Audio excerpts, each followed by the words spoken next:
Alright, this is the first attempt of using that new Cabelas Dehydrator for some Fuji apples.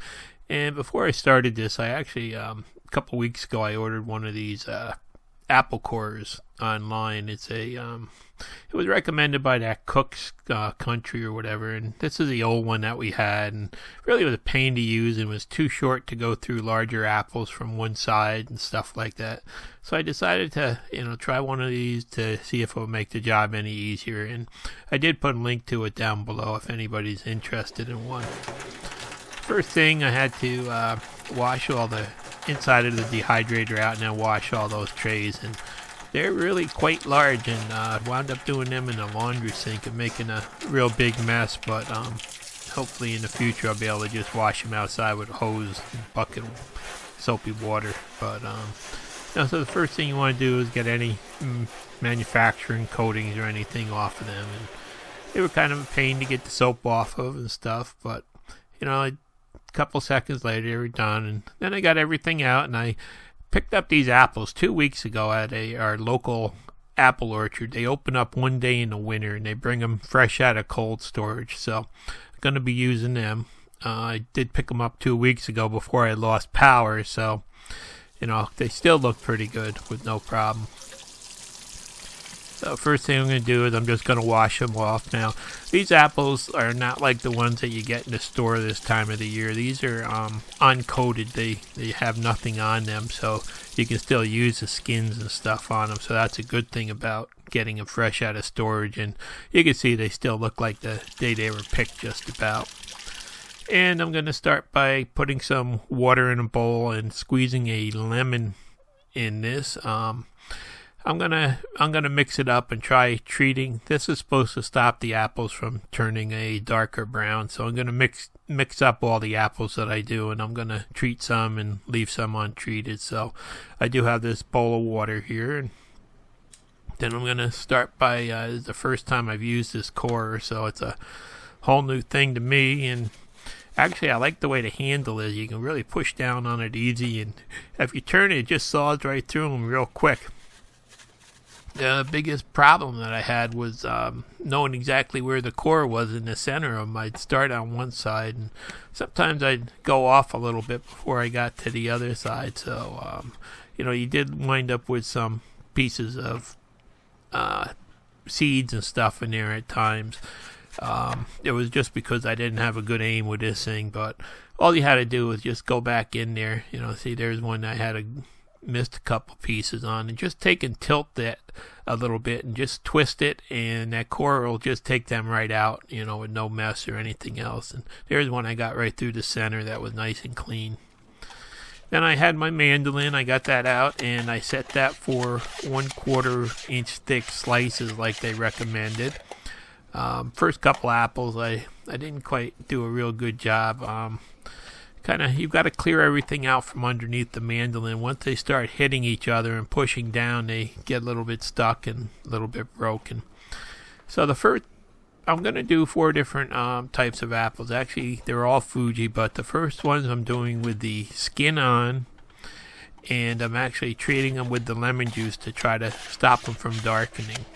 We decided we wanted to see which flavor we liked the best, and my wife was a little, worried that the skin might be tough. So this is the first batch that I'm doing here, and they're all sliced 1/4 inch thick, and these are being soaked in the lemon water. So I put the racks over the sink there to load them up, and that way all the extra water and stuff could drip right off in the sink before I put them in the dehydrator. And they said to, leave a little bit of space between the whatever you were drying, just for extra airflow and stuff. So you can see I didn't pack them in there too tight. I just left them spaced apart, and here's the first rack in the dehydrator. Pretty amazing. These are really nice big racks. And then it was back to, just continue doing more apples, and same thing over and over again. And these racks on this are just so nice. This dehydrator just holds so much. It's really going to be great. We can run one batch instead of running 5 batches with our old one. So it's going to save a lot of time in the end. But it does take a while to get everything loaded up and stuff, because it just, so much goes in it. And this apple core really did work excellent. I'm very happy, with it. And I'm glad that I got it. Otherwise, I would have been spending a lot more time trying to get the cores out, and they wouldn't have looked so pretty. So it turned out to be 3 apples per tray, was just about what I was averaging out. So, one big one and 2 medium-sized ones, and it would fill 1 tray up. So then this next 3 trays, what I'm doing is I'm just slicing the apples, and I'm not doing any pre-treatment on them. I just wanted to see what that did, how brown they would get, and what they would look like when they were done. So I did 3 more trays of them. And then I started on another batch of apples. I started on, I'm doing 3 trays of a skinned and treated apple now. And actually it turned out in the end that I needed 4 apples when I was when I was peeling them and removing the skin. So I just sliced them, and it turned out it's quickest for me to just go around them like that with a knife quickly and just pull the skin off. And you can see these are being treated with the lemon juice and water. So you could get a couple more. Once you peeled them, they got a little smaller, and it was easier to fit a couple more pieces on each tray. So that was the treated ones that were peeled, and now we're going to go back through and do the last 3 trays of a peeled, untreated one.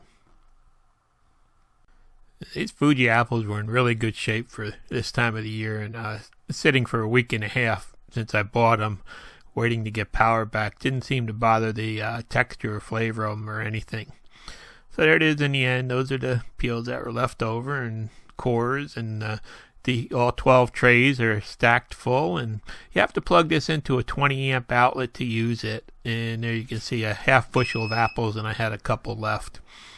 So now it's time to turn it on my first time, and you turn the switch on, and you have to hit the button there and turn it to set it for the temperature. Now the book said use 135 for about 10 hours.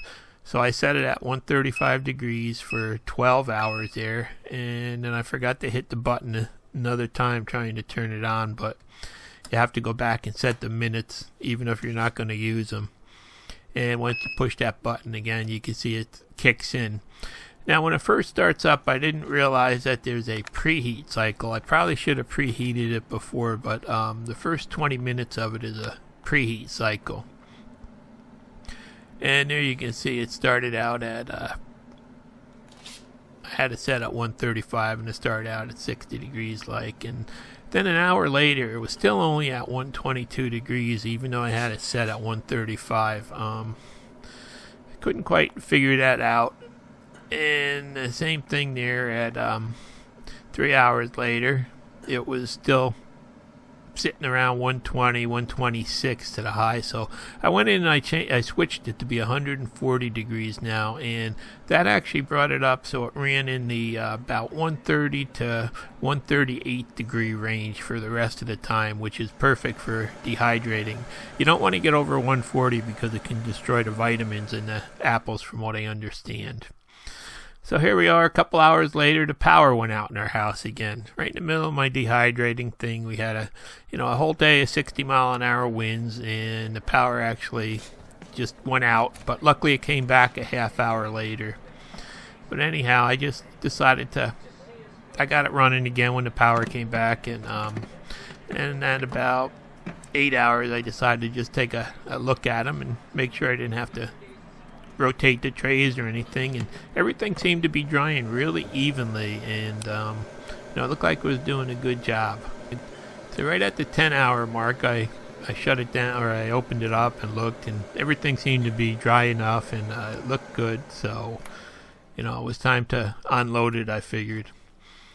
Now actually this in reality was about 9 hours because of the 20-minute preheat time and the half hour that the power was out, in the reheating time on that. So they really did look nice. They came out really nice, and these are the top trays that were the ones with skin on and the 3 trays that were treated with the lemon juice.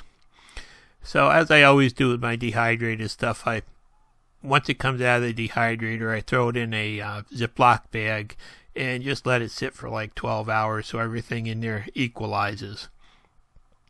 And they really, I was pretty amazed because I didn't rotate anything or move anything, and they all came out just about the exact same amount of dryness, and there's no hot spots in the dehumidifier or the dehydrator or anything. And here's the first batch of the treated with skins. So they're going to sit till the morning. And then same thing, these are the untreated with skins. You can see they're darker. They did take on a little bit of color to them, but they really didn't look that bad. And then these are the treated without skins. You can see they're really, pretty white, and they came out nice too. And then these are the untreated without skins, and you can see they're a little bit darker too, but they're really not that bad. So here they are, and I'm just going to let them sit overnight till morning, and then we're going to do a taste test on them all. I was pretty amazed how they all came out so nice without having to rotate or move anything. This dehydrator is going to be a really great unit for the garden, I think. So here we are the next morning. We did a taste test, and the skin on untreated was our number 1 favorite. Skin on treated was number 2. That had a little bit of a lemon flavor to it. The skin off untreated was our 3rd favorite, and the skin off treated was our last favorite. It kind of had a little bit of a lemon taste to it that altered the apple flavor, but so in the end, it looks like we'll be doing them all skin on untreated. And then what I'm going to do is I'm just going to take and vacuum pack the extras that we won't be eating in the next week or two. I like to take the, whatever you're going to be keeping for a little bit longer, just put them in these vacuum pack bags, and then take and put them down in the freezer, and they'll just stay, they'll stay really good and you can keep them for a really long time once you do that too. You don't have to worry about anything. Having a garden and also shopping at Costco, I think this is about one of the most used appliances that we have in our kitchen. It just sees constant use, and it really does help keep food really fresh tasting in the long run. It's not fast and it's pretty noisy, but it does a good job.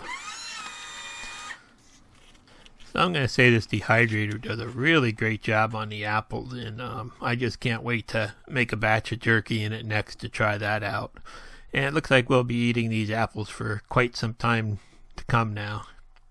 And I do recommend, if you're going to dry a lot of apples here, to get a good core that'll, make the job go quick and easy. And, try to find uncoated, fresh type apples. And, this dehydrator just does such a great job, and it just holds so much at once. And it's just going to be such a time saver in the future.